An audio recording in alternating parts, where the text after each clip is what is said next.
Part 36, Chapter 23. We ended up in my sitting room. Track threw down a blanket and we both sat on it. He was leaning against the couch. I laid down next to him and put my head in his lap. My best friend. So much had changed there in the last few weeks as well. I missed him terribly. He put his hand on my back and we sat there quietly for a long time. I started to doze when a smell caught my attention. I looked over and saw Jonathan walk in. I lifted my head and yawned, not because I was tired, but because my wolf muscles were bored out of their mind. I enjoyed just sitting here with Track, but it felt like we were both trapped, both wanting to be outside, but not able to. Track stood up and brushed the fur off his pants. "Sorry about that," I thought, and he chuckled. "I'm used to it." I turned to Jonathan. "Seems you have had a lot of important talks lately." "Yeah, seems that way." I frowned. "What's wrong?" He shook his head and smiled at me. "They're going through the growing up and becoming a man talks." I snorted and he shrugged. "It's not that I don't want to. I do. But it's having to sit there and listen to them drone on and on about things I already know." "And you can't tell them you already know it," Track chuckled, "because then they'll think you're being sarcastic, or that you think you know more about being grown than they do, which there is no way we possibly could." Jonathan nodded. "Exactly. So hours and hours with Aunt Mary telling me how to be a good mate and husband, telling me how I need to make sure of certain things." I noticed Track shift his feet and I looked up at him, but he didn't look down at me. "What kind of things?" I asked. Jonathan and Track laughed together and I shook myself hard. Boys. I heard a noise outside the doors and turned, then trotted over. Michael was talking to one of the doctors who looked irritated. They both stopped and looked down at me as I stood in the doorway. Then Michael looked up at Jonathan. "He wants to do an exam." Jonathan frowned. "I thought that Mr. Beldren said they weren't needed every time." The doctor nodded, his little kit dangling from his hand. "They aren't, Mr. Hilver, but it's been a while since she shifted." I glanced up at Jonathan and he looked at me. I don't mind, I thought. He looks like he will pace out here until we let him anyhow. Jonathan nodded and the doctor hurried over. "Inside," Jonathan stated, and we all walked further into the room, Michael shutting the doors behind us. I sat and let the doctor do his thing. I ignored the little prick of the needle and yawned out of boredom when he listened to my heart. Then he took out the special little light pen, and I flinched. That thing always hurt a bit. Jonathan was sitting next to me, and he and Track both watched. The doctor turned on the light, pointed it down at the rug, and then slowly moved it towards my leg. He had my paw in his hand and was careful to direct the light away from his own skin. I watched the light move slowly towards my leg, my body tensed. As it touched my fur, I tilted my head.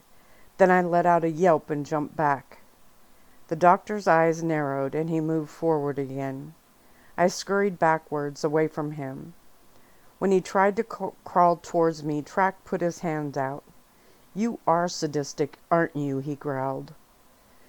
The doctor stopped, still watching me. "It took her a split second before she felt it. I need to see if that happens again." Jonathan wasn't looking very happy either. "Enough," he hissed. "You're not going to burn her for your own sick amusement and curiosity. She felt it, and you won't do that again." He stood and stepped in front of the doctor, who finally stood as well. "But I think her reaction was just a bit slower," the doctor urged, glancing around Jonathan to where I had my back against the couch. "She has wolf skin, and she had just shifted for the first time in a few days," Track snapped, standing next to me in a protective stance. I leaned down and started to look at my leg where the light had been. That seemed to do the trick, and the doctor put the light in his caddy and turned and left. When the door closed, both Jonathan and Track turned and looked at me. I didn't feel it at all, I let my thoughts tell them. They moved closer to me and knelt. Track reached down and lifted my paw. "Nothing," he whispered, careful to keep his voice down. Jonathan looked at the back at the door. "We keep this between us," he whispered back. Track nodded and I looked at him. "Is that why you pinched my back leg?" Track shrugged. Yeah, he needed to see a reaction. When I didn't notice an instant one, I helped out. Jonathan sat down and shook his head. "No one can know about this," he whispered, his eyes wide. Then the realization started to sink in. I had sunlight touch me and it did not burn. Okay, so it was a UV ray pen thing, but how dramatic does that sound? My muscles tensed, adrenaline rushed through me, and my mind was spinning. What did this mean? Was it temporary? A fluke? Would I be able to keep it again when I shifted? Track moved his hand quickly, and I jumped. "Whoa, easy, Ray," he whispered, looking at me. But the adrenaline was moving so fast through me, I couldn't focus. Was this the excitement from what happened, or was something else going on? "She's shaking," Track stated, putting a hand on my side. I yelped and jumped again. Then I stood and trotted to the far side of the room. When I turned and came back, my body was wired. I needed to run, badly. I needed to pound out this energy on the ground. I was revved and couldn't focus. Just then there were voices outside. There was a knock, and Jonathan gave me a look and then walked over and opened it a little. My nose picked up the scents. It was Alyssa and her friends. My hackles rose, and I lowered my head, a soft growl coming from deep in my throat. Track walked over and knelt in front of me. "Slow down, Ray. You have to calm down." His eyes were worried, but my ears were focused on the sounds at that door. I heard her voice. It was so easy to pick out. She was laughing and wanting to know why they couldn't come in. I trotted over to the door and Track jogged over to block me. "Stop it," he hissed. There was only concern in his voice. "Oh, Track and his mate are in there. Why can't we come in?" Alyssa's shrill voice scraped on the inside of my brain. I shook my head hard, trying to stop it. She smiled down, then pushed the door open just a little more. "We just want to visit with," was all I heard. The door was open enough, and I bolted. My mind screamed to run, and run I did. I made it to the stairs and leapt down them, ignoring the voices behind me. I had to get out. There had to be a way out. I crashed into a wall as I rounded the corner, but I jumped back up and kept going. My adrenaline was feeding my need. Escape was the only thing on my mind. A fog seemed to cover over all other thoughts, and I felt my memories drift. I turned down another hallway and then skidded to a halt as two men started towards me, their hands out. I barked, this time a warning bark. Then I turned and took off the other way. I could smell them all around me now, unfamiliar and closing in. I headed up another set of stairs and then down a hall, something tickling in the back of my mind, memories that I couldn't focus on. But I turned down another corner as if I knew where I wanted to go. Again my path was blocked. This two-legged thing called out, but I wasn't going to be captured. I spun around and ran harder. The walls were too close. The air was stifling. I had to get out. My mind was fogged and I shook it hard. They must have done something to me. I would fight that too. I ran and ran, turning down hallways, bounding down stairs, screeching to a halt and changing directions when they tried to block my path. My senses were on high. I could smell and hear everything. yet I couldn't seem to focus on the sounds that came out of their mouths. There was a moment when I wondered why I was trapped inside this place, but it passed as the need to escape outweighed it. As I ran into a large room, the people there scrambled and yelled to get out of my way. They were pulling things out of large machines, large sheets, I think. It was hotter in here, and I lost my bearings. I slid on the slick floor and smashed into a pile of fabric. A woman shrieked, and her fear started a new panic in me. If they were afraid, they were more dangerous. I had to get out. Then I smelt something that stopped me in my tracks. I shook the clothed things off me and lifted my head. I trotted around the room, and then I saw it. A window. It was only part open, but it was open. I could smell the night air outside. Someone yelled something, and I saw a man running to try to close it. This was my chance. I lunged and ran with all I had. Just before he got there, I jumped. I felt the pain sear through me, heard the loud crash and 100 sharp pricks all over me, but my paws landed on grass. I was free. I lowered my head and ran as fast as I could, letting my muscles explode with power and speed. The memories that prickled in my mind faded. I was free. This was amazing. The pain of the window quickly forgotten, I inhaled the air. I felt the ground give under my paws. I heard my gait pounding away as I ran. There were trees in the distance, and I headed for them. I turned my head at one point, looking back, to see those two-legged things running. They were fast. I looked back, but put more power into my legs, and I ran. I would not be captured. I was getting closer to the trees. Once I was in there, they wouldn't be able to find me. I would be safe. I heard a strange sound behind me and stole a glance. One of the two-legged things was on some machine with 2 wheels. It was closing in on me. I looked around the area and then changed my course. I ran towards a row of low hedges, and just as the thing was about to get me, I jumped. Over the hedge I went. I landed hard and smashed into another set of hedges, but I jumped up, shook myself off, and started running down a path that was lined on either side with thick bushes that were just a bit taller than I was. What kind of forest was this? There were corners that twisted, and the hedges were too even. I heard sounds behind me again, and I looked up. I could still see the trees. I jumped over a row of the bushes and realized I could get closer this way. I would trot down a row and then jump, keeping my eyes focused on the tree line and my ears behind me. Finally, I was out of the strange maze of shrubs, and I dug into the ground and ran hard. My chest was heaving now from adrenaline, excitement, and fear. I couldn't let those creatures capture me. I was free, and I was going to stay that way.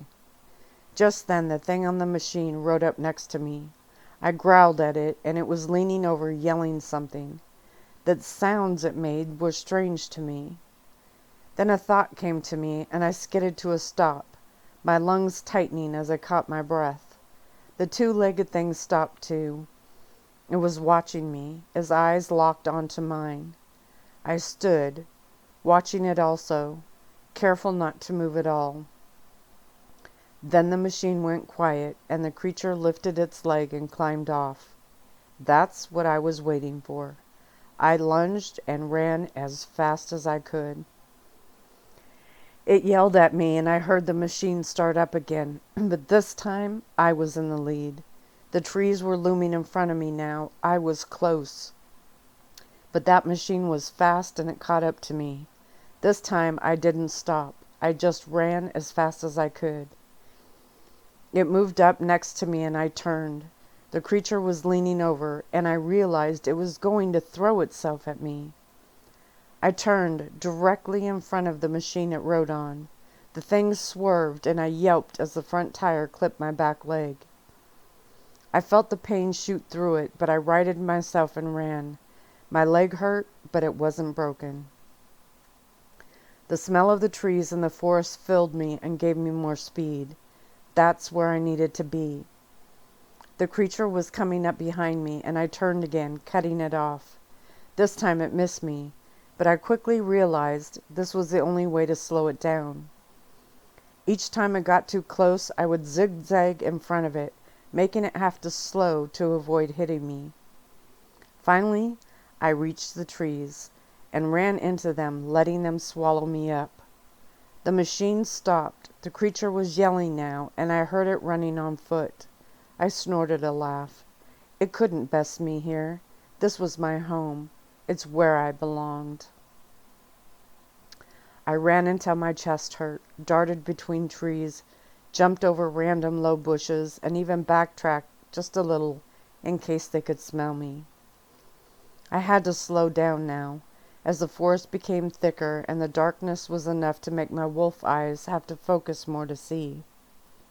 I tripped once and yelped. Another shot of pain ran up my front leg. That hurt. But I kept going. Then my ears perked. I heard moving water. My instincts told me to head for it. It would hide my scent. I trotted fast and loped when I could, but my body needed rest and my front leg was throbbing. I reached the water and trotted away from their land, knee-deep, enough to lose my scent. The water cooled me and helped my paw. At one point I stopped, heaving from my run. I lowered my head slowly, keeping my eyes and ears alert, and drank. The cold water felt good going down my throat. Finally, I looked around, lifted my nose, and sniffed to get my bearings, then waded further into the water to see if I could cross it. I felt an undercurrent that my wolf brain said was dangerous, so I moved closer to the edge. I walked for a while, and then tried again. It took 4 tries before I found a place that it was safe enough to cross. At the deepest point I had to paddle, but the bottom was only inches under me. When I got to the other side, I stepped out, then loped down the water's edge for a while. After that, I stepped back into the water and headed back upstream, very proud of myself for the plan. If they somehow tracked me this far, that should confuse them for a while. I walked until I was tired. Then I stopped, standing knee-deep in the water, surrounded by the sparkling water with the moon reflecting off of it. The smells were intoxicating, and I lifted my head. Then I snorted. I had been about to howl out of triumph and exhilaration. I growled at myself. That would have given me away.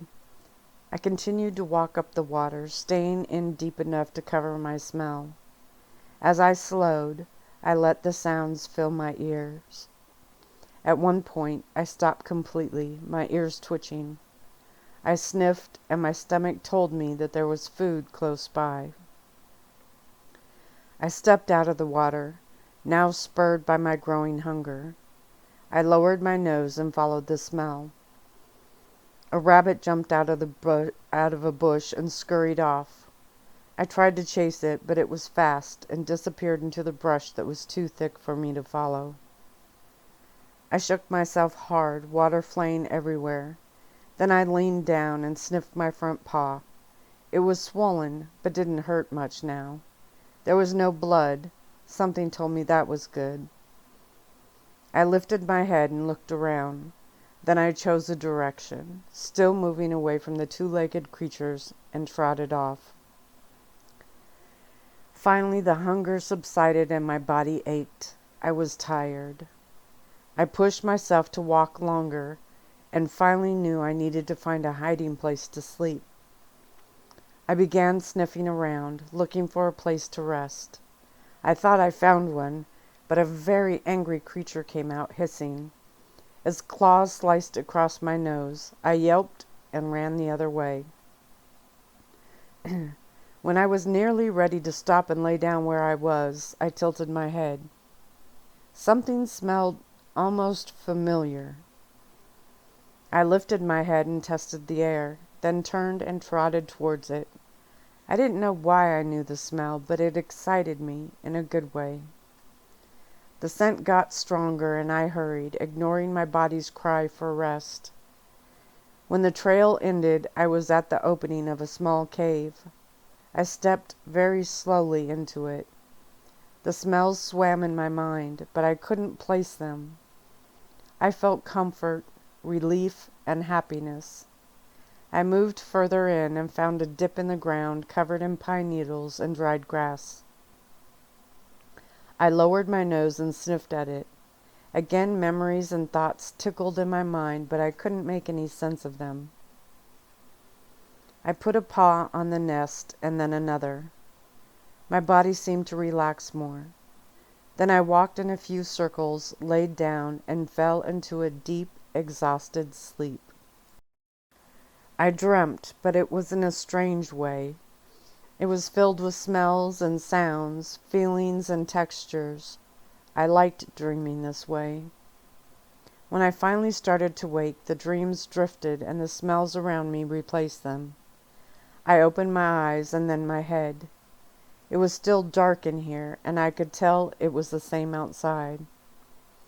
The opening was not that far away, and the night was cool and crisp smelling.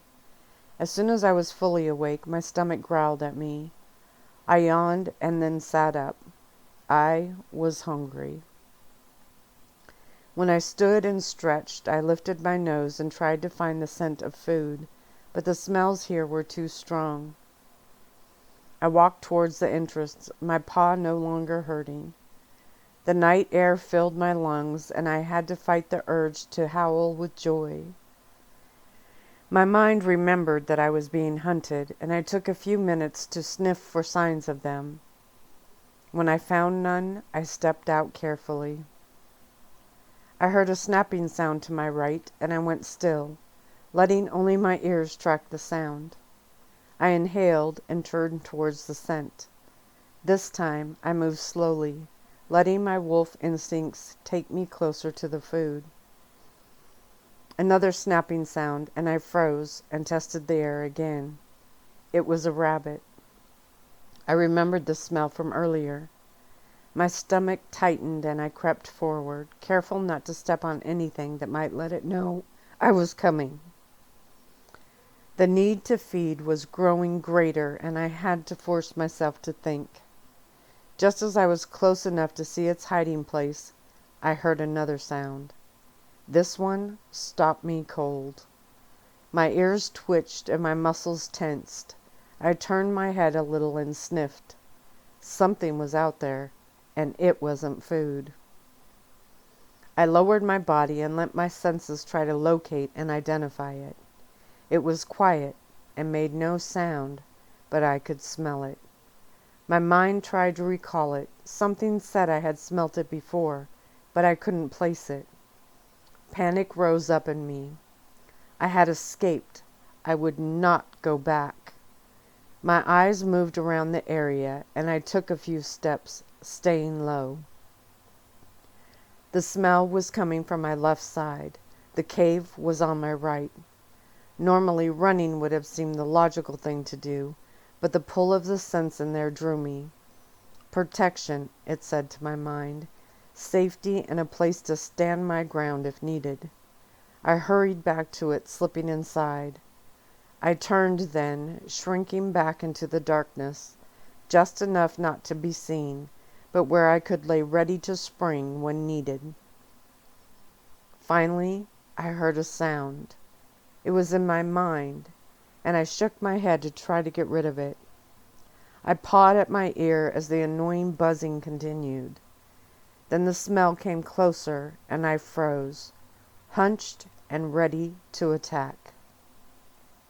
My hackles were up, my ears forward, only so I could catch every sound.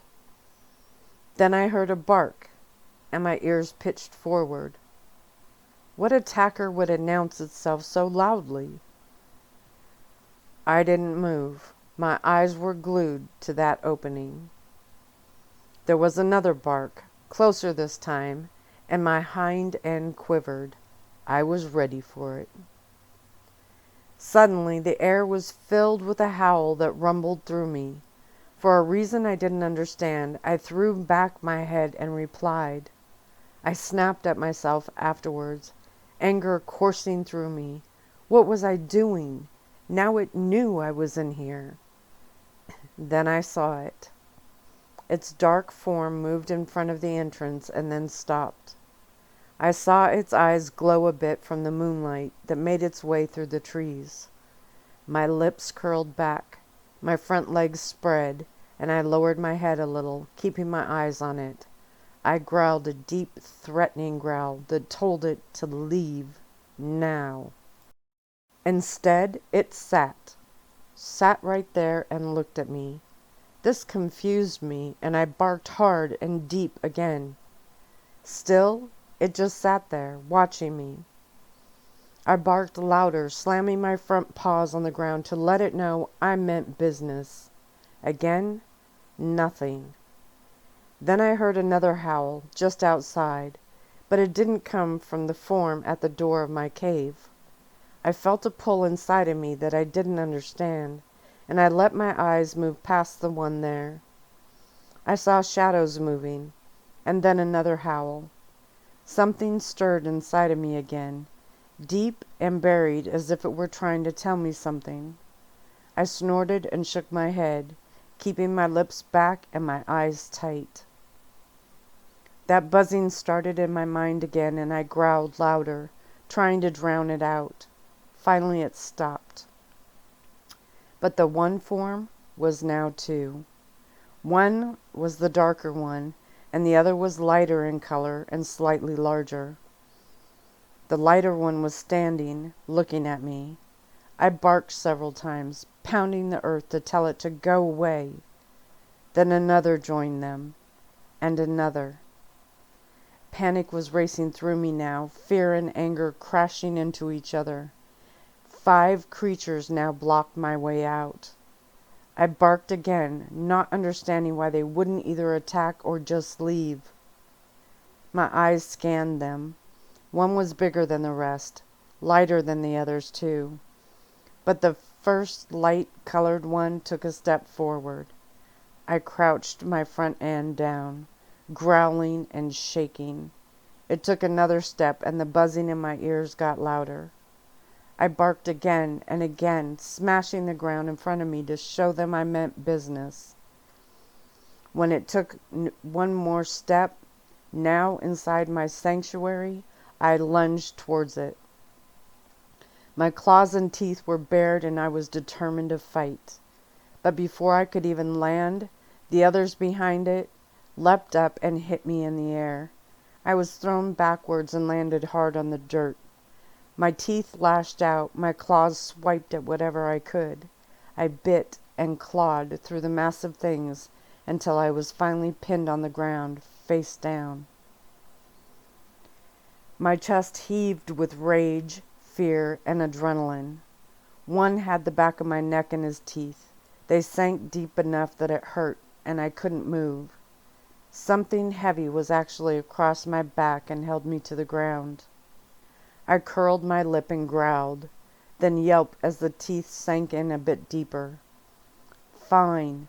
Why didn't they just end me now? They were stronger, they were greater in numbers, and they had me down. What now? One of the lighter ones lowered its muzzle in front of me. I glared up at it and growled again, ignoring the teeth that tried to silence me. Then it moved closer, and I snapped, almost catching it. I yelped loudly then as the teeth in my neck went deeper and something bit my back leg hard. I could smell my own blood now and watched the light-colored one, waiting for that final bite. It barked and then let out a low but soft growl. My eyes narrowed. Again, something seemed so familiar, like I should understand, but I didn't. I glared again and waited. It snorted and then paced back and forth in front of me. What kind of wolf was this? My eyes widened. It was a wolf. They were all wolves. Why didn't I know that until just now? You would think I would know my own kind. My ears moved forward a little, and I tried to shift my body. Another bite, and I yelped loudly. The light one barked over my head, and then the pressure on my back was gone. I was only held in place by the teeth that were drawing blood in the back of my neck. I waited, listening and smelling, to find their positions. Then my stomach betrayed me and growled. The light one barked over me again, and one of the darker wolves ran out of the cave. That left 4 in here with me. The odds were getting better. Their leader lowered his head again. This time I didn't snap. I had other ideas in mind. It let out a very soft bark, and I looked up at it. I knew that bark. I blinked hard, and it repeated the sound. Why didn't I understand the language of another wolf? That bothered me, and I tried to listen harder. I let out my own soft bark, the effort causing pain where the teeth still had me. Who are you? I let it say. The pain at my neck lessened a bit. The pressure eased just a little. The leader gave another bark, a bit higher pitched, and I tried to listen to it. The frustration made me growl, and I yelped as the biter reminded me he was there. I don't understand you, I barked hard, but without aggression. The one in front of me snorted. I could tell he was getting frustrated as well. Okay. If I couldn't understand their sounds, maybe I could understand their body language. I watched him carefully. He was pacing a bit, his tail was relaxed, and his ears were up. I listened harder, and his breathing was normal as well. That didn't seem to fit with a gang of wolves that wanted to shred me. I let my own ears relax and move forward. Then I relaxed my eyes. He noticed and sat down, a few feet in front of me, so I could still see him while pinned. I had to get those teeth out of my neck, so I let out a soft whimper. The pressure eased up, and I tried to lower my hackles. That took work, but I finally succeeded. They noticed. One of them barked from behind me, and the leader answered. They were not deep, aggressive barks. They were talking to each other. Then I started to focus on the smells, and suddenly I realized I was in their den. This place smelled like them. No wonder they were mad. I'm sorry, I'll go, I said with a few soft barks and threw in a whimper for good measure. The teeth eased up more, though I felt the hot blood trickle through my fur. Then the one that had left came back in, and the smell coming from it made my stomach bark on its own. Fresh kill. I saw something dangling from its jaws. It moved over towards me and then tossed the rabbit a few inches from my nose. The scent was intoxicating, and I moved my eyes to look at it. I sniffed the air, and my mouth watered. The leader gave another soft bark, and the mouth that held me gave a low growl in response. The light one barked louder this time, with more authority, and the mouth released my neck. I didn't move, though. I stayed where I was, my eyes moving from the food so close to me and up to the large wolf. He leaned down and used his nose to nudge the rabbit closer. It was almost touching my own nose now, and my mind felt dizzy with hunger. I raised my head just a little and felt hot breath on it. The other one was still there, ready to bite down again if needed. I stretched my mouth out, and then with my tongue licked the kill. I lifted my head a little more, ignoring the sentinel above me. I pulled back my lips slowly and took the kill in my teeth, then pulled it towards me quickly. I froze then, waiting to see what they would do. When nothing happened, I ripped into the food, nearly forgetting they were there as I consumed the small but delicious meal. I held it between my front paws and fed until there was nothing left that I wanted to try to eat. I looked up, licking my nose and mouth. The leader was still there, watching me. Why did they do this? Why feed me when I was on their territory? And I am going to stop there.